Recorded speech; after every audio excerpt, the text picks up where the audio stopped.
Hello again, everybody. Welcome back. Thank you for joining us for our next episode, episode 6 of Finding Your True North. Leading a life of authenticity is our mission and our guide. I'm Gray Montana. And I'm Carrie Hayes. And we are the co-founders of the True North Academy. And the purpose of this vlog series is to explore everyday topics in a new way. And you can find out more about us at thetruenorthacademy.com and visit us there to see our offerings. Yes, our whole vlog series, as it is 6 so far. So, topic for today, as introduced last week, is, or last time, awareness. Awareness. Now that's quite the trip. But we can put our spin on it. We'll give it a ride. And of course, we're going to start with the mainstream view, which is Webster. Webster's definition of awareness is knowledge or perception of a situation or fact. Knowledge or perception of a situation or fact. Okay. So it implies that awareness is more of a collection of information that would apply to your circumstance or your environment. As you compile more, you become more aware. As you learn, as you share, you become more aware. Maybe.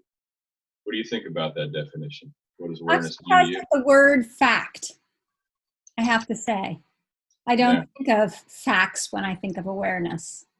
I think of perceptions. I think of, a lot of things that just are much less concrete than facts. Yes, it's kind of a telltale sign when they go to a situation or a fact, which is to say they're highlighting, which I think is a cultural norm, to find that key detail, that one specific thing, bit of information or event that would have you gaining an edge, becoming more acutely aware and therefore relevant, right? Right. Which I don't particularly agree with, but I think it does a good job of setting up our talk. Do you have a difference of opinion? I mean, other than disagreeing with fact, what is it bring about from you? Awareness. Well, I guess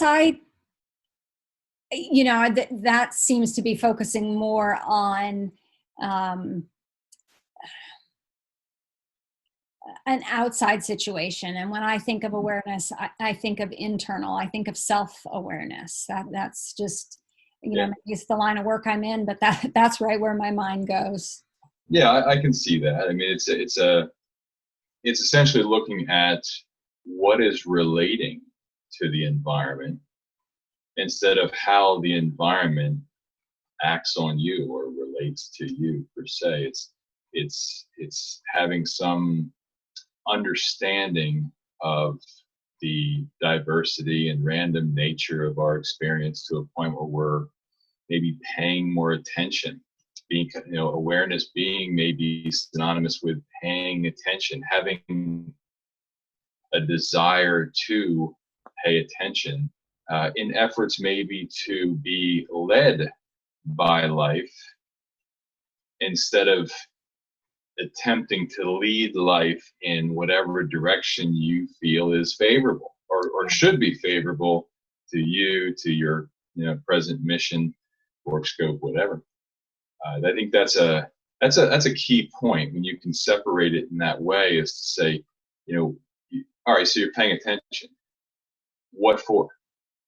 I mean, what's in it for you? What's in it? To pay attention. If you're looking to life to validate whatever your purpose is at that time, in that moment, ironically, you'll not only find it many times, through that filter, looking looking glasses as you have them, very biased to one end, but you're going to be overlooking many other things that you could be paying attention to that stand to be a greater influence in your process of what you say you care about in the first place, right?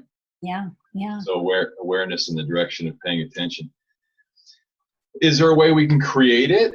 Is there a way that we can encourage it to expand, to become more part of, habit or regular dealing? Absolutely. Absolutely. Yeah. I think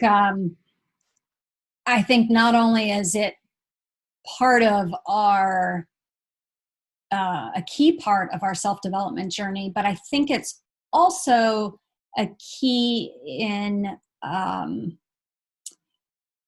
being able to take control of situations maybe outside your comfort zone.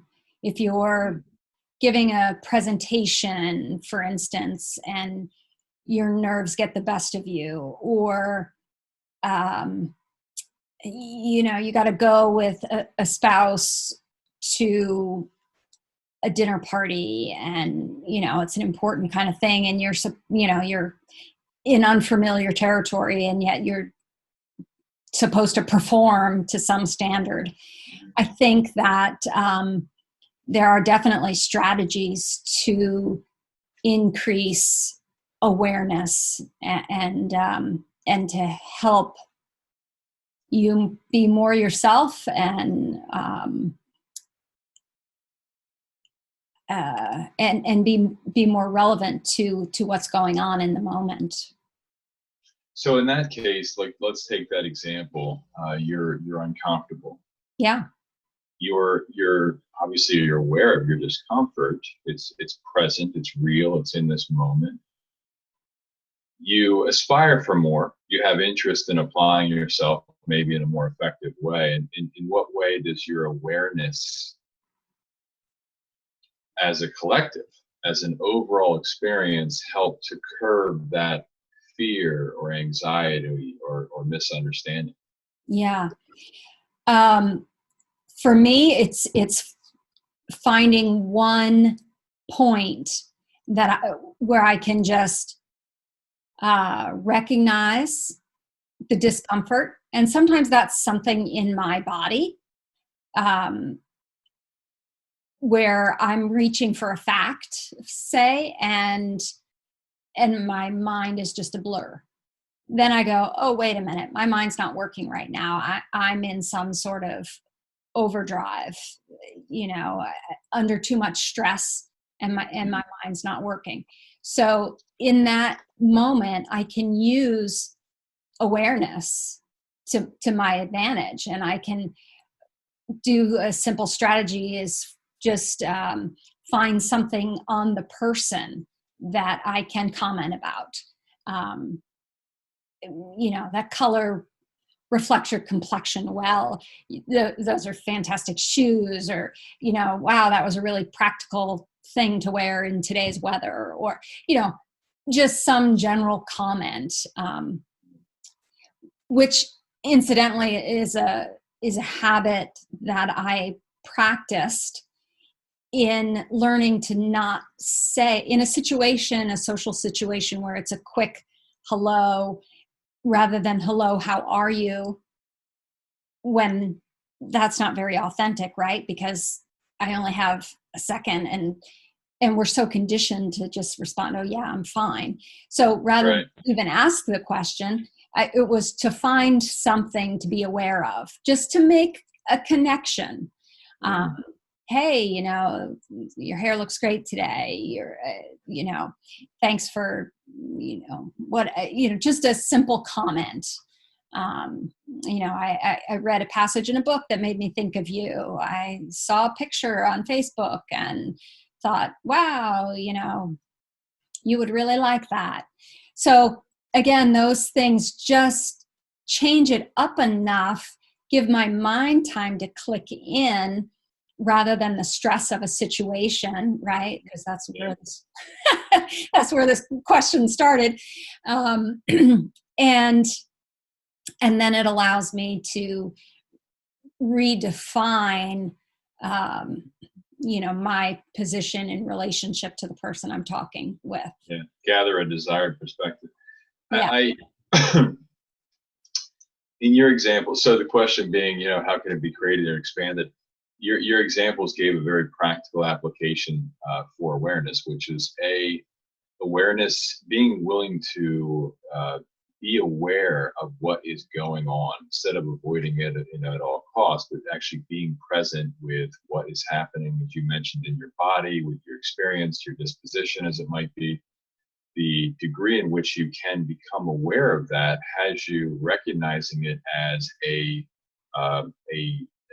force to be reckoned with, a need to divert from, an active plan for shadowing or overseeing or overshooting it, as it might be. And then the other part of your example was to say it's not just through your awareness of your current feelings, disposition, but also the awareness that you have of your environment that can make conversation, communication, interactive more effective and more relevant to what is just really a brief interaction as it is, because you are noticing things that most people don't.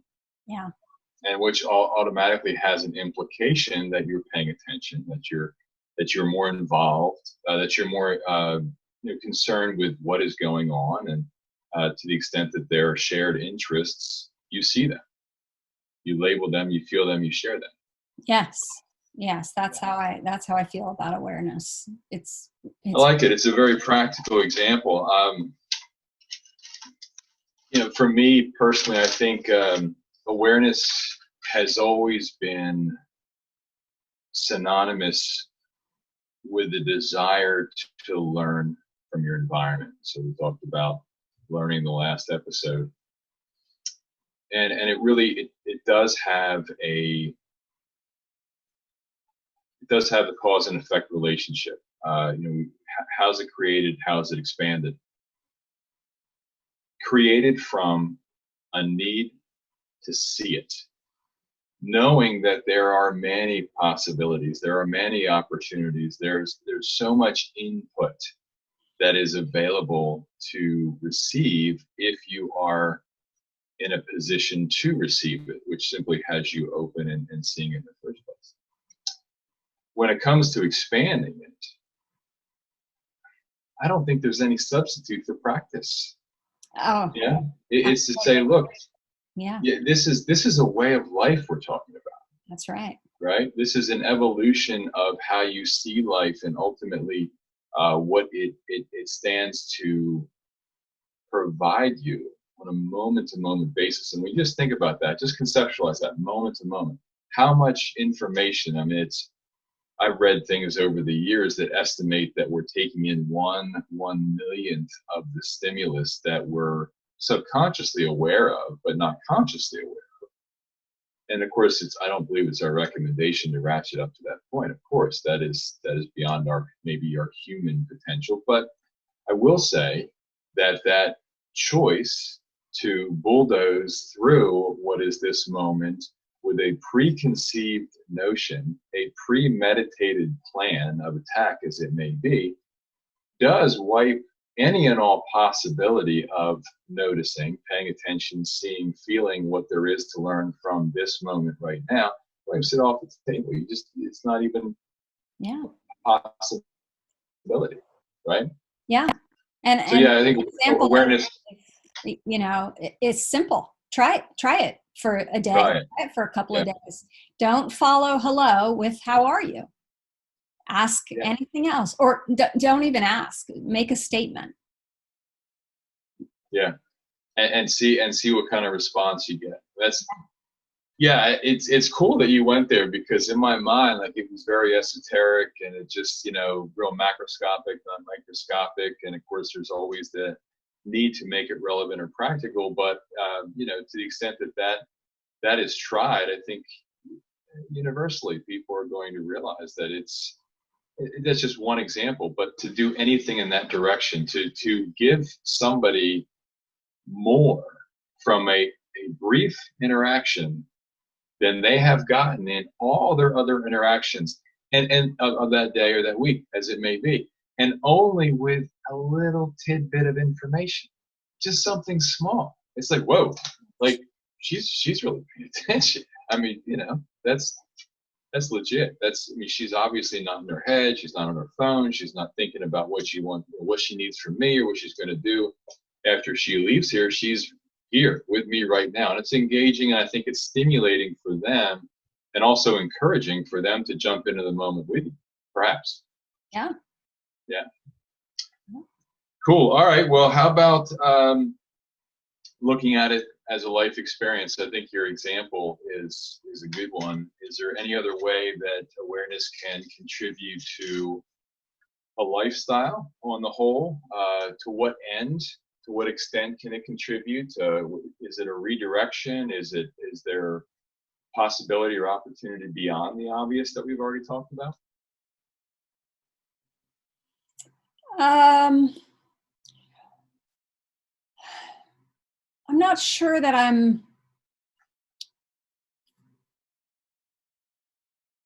my thoughts are fully focused on that question. But where it's leading me is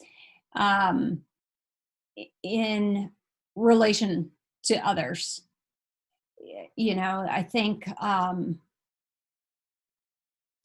I think self-awareness is key for so much of our own personal journey, but it matters because it helps us in relation, and we're, as humans, we're all about relations. Yeah. Whether it's family, friends, spouse, children, coworkers, that it all fits in. And awareness is key.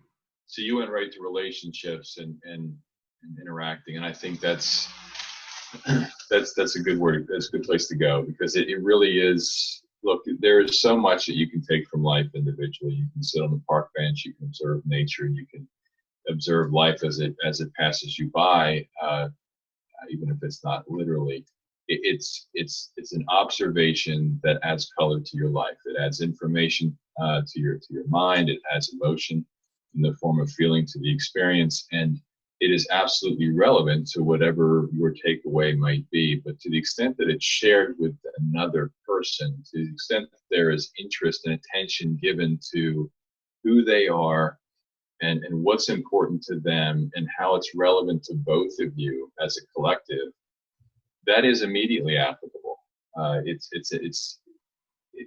grants a feeling of optimism, of hope, of appreciation for the interaction, and ultimately instigates a collective growth and improvement of a relationship, additional talking points, expansion of ideas, the chemistry that you share, right?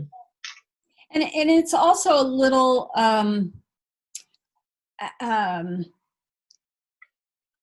it also includes self. If I'm talking to somebody who, say, just went through just lost their job, I'm not going to espouse about my, great new job opportunity, right? Yeah. So, that includes just as much self-awareness as it does awareness of other. Yeah. So there's a heightened sensitivity with a desire or willingness to be aware of your environment and its inhabitants. There's a sensitivity to what degree you can interact, what approach you can take, what message you may want to send, instead of, again, just trying to be rehearsed with the presentation, as a lot of people are, and a lot of lifestyles presume as such, because it's comfortable, it's known, it's something that is it's very easy to monitor your success at adhering to. It's like, well, if this is what I recognize and this is what I do well, then this is something to pat myself on the back with. In actuality, it's distancing you from what it really is, the connection to life, and that is awareness. Awareness is is, let's say, a measure of your connection with life, your ability to put ideals aside, preconceived notions, what is anything rehearsed or premeditated, putting it aside. That's a much better definition. You should write into Webster. Yeah. And hopefully everybody else feels the same way, because I can tell you it's more stimulating to feel that way and to practice that. And it yields what I like to refer to in my life as spontaneous creation. Look, if you think you know what you have, if you think you know where you're going, if you are not prepared to receive an answer from this moment, your awareness of right now, okay, not only will you be right, but I hope that when you finally get there, you don't realize you're wrong. Because there are so many clues along the way that would spontaneously give you what you're yearning for. Yeah. And that is through awareness that you receive it, that you're open to it, and then ultimately you can capitalize on it in every way. Yeah. Whether it's more tangible or more esoteric. There you go. That's some good stuff right there. Okay. And I know I'm biased. All right. I know that's why we're here to stretch our legs and do our dance as we do it best. But look, I mean, this is what motivates me. This is why we took on a giant topic in 25 minutes, and I think we did it justice. Yeah, well, we made a whack at it anyway, and we all can have a different batting average, but we're still swinging. Yeah, that's right. So speaking of big topics, I say that next time we try to tackle the construct that is identity. Ooh. What is our created self story, and how it can either facilitate or falter our progress as it might be. Yeah. So anyway, that all being said, episode 6 in the books. Thank you all again for joining us. Listen, subscribe down below. Notification if you hit the bell, and you'll see what we got the moment we post it. Terrific. And I want to remind you that you can find this video series on our blog tab on our website, which is thetruenorthacademy.com. And you'll also find there all our offerings, classes, clinics, and workshops, where we work with folks to explore a lot of these topics that we discuss here today through the process of experiential learning. So, thanks everybody for joining us. See you again soon. Be well. Take care. Bye-bye.